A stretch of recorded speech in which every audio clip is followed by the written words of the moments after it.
Han sagde til mig, at østerskov er egentlig ligesom et træ.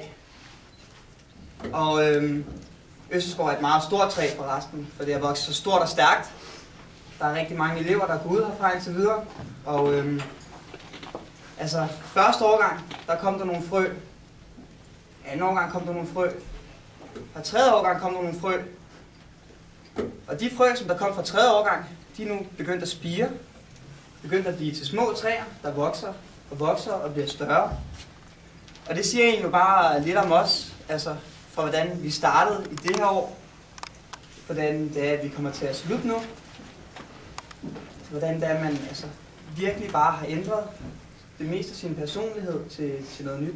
Man har modnet sig, afprøvet nye ting. Man har været mange sjove steder henne med sine venner. Man har prøvet at se forskellige steder i landet, fordi at vi kommer fra hele landet over, fordi at vi er unikke. Lige indtil Elverskole kommer, så er vi lidt mindre unikke, men stadig meget unikke.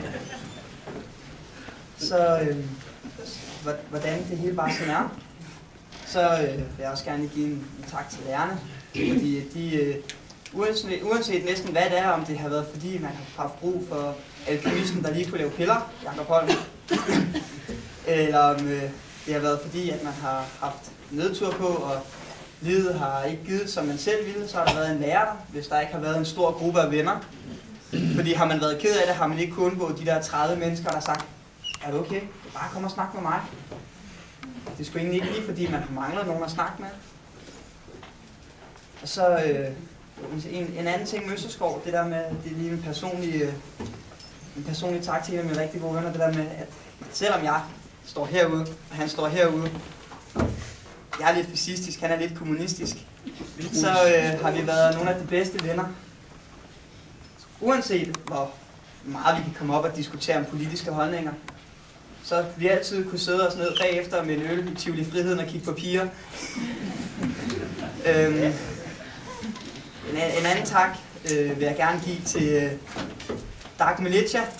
Krigen, den er stadigvæk ikke over. I kan stadigvæk ikke knække mig. Jeg står her stadigvæk.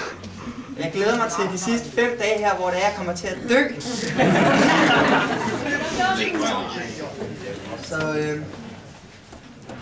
Så jeg vil bare sige generelt tak for et fedt år til alle mine venner, til alle dem, som har gået her. Måske ikke så meget tak til vores værelse, der har lugtet lidt kaffe. Men tak til alle de venner og alle de venskabsbånd, vi har knyttet her, som jeg kommer til at bruge alt for mange penge på at vedligeholde. Samtidig med et gymnasie, der kommer til at sige selvom jeg godt nok ved, at fordi vores lærer har sagt til os, at det kan vi godt klare, så ved jeg, at vi godt kan klare det.